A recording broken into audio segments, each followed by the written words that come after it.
And we're continuing with the 6th chapter of The Pearl at the Soul of the World, which is called Blackbird.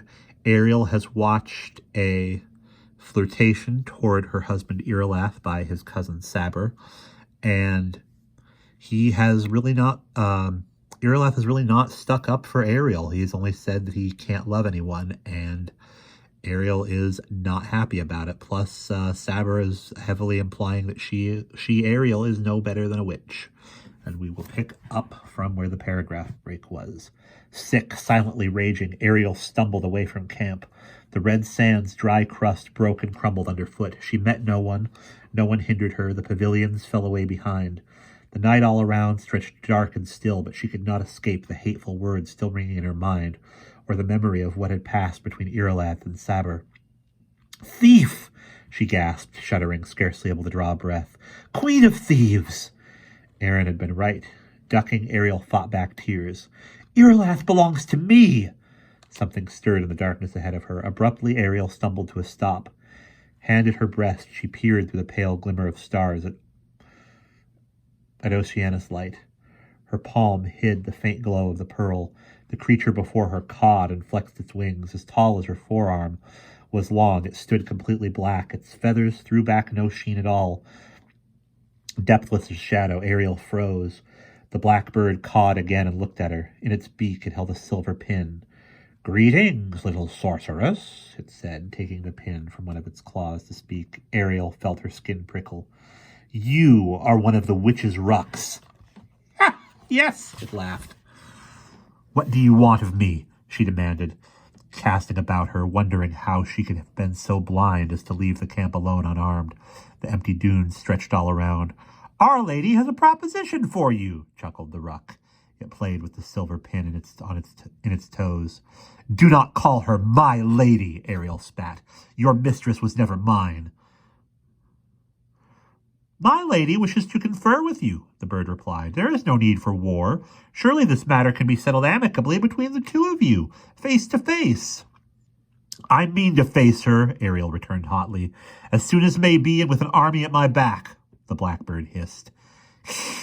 "Relinquish Irlath. My mistress has a prior claim." He hopped toward her, one-footed across the sand. It hopped toward her, one-footed across the sand, its other claw clutching the pin.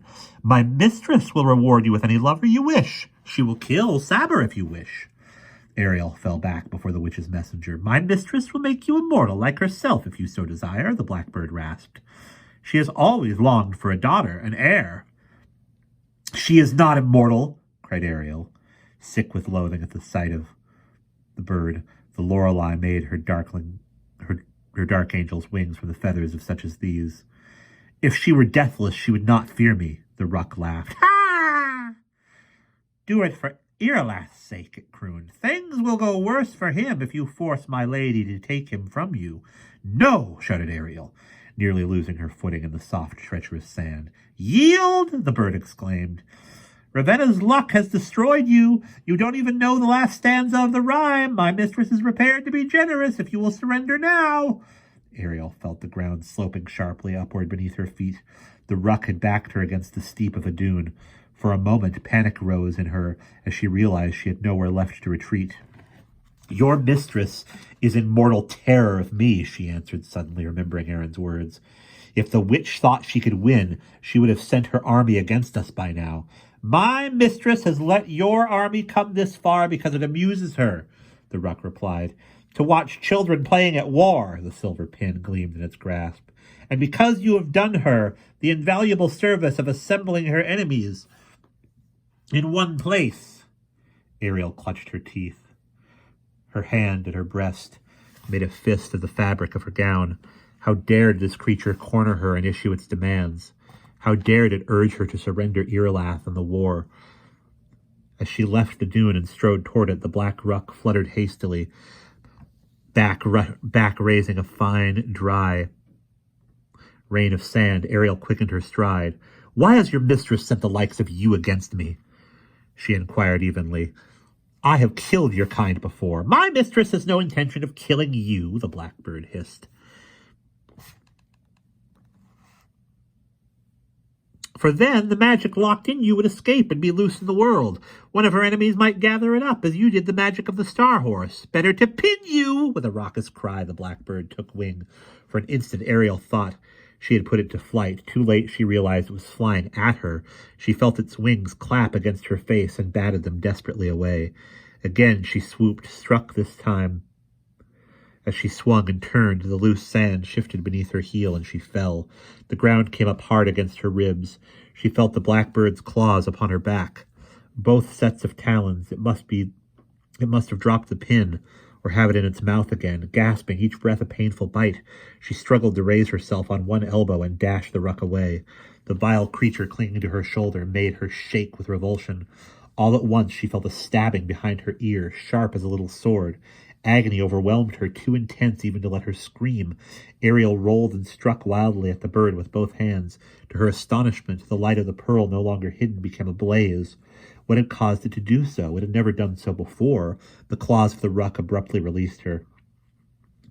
She felt its wings stroke swiftly across her cheek. "The light! The light!" it crowed.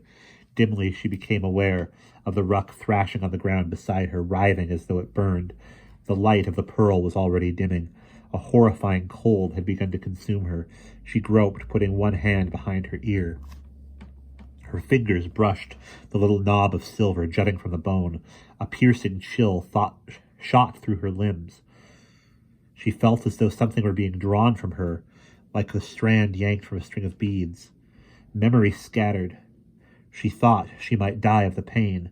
It was the last thought she had before oblivion blotted out the stars. And we will pause there.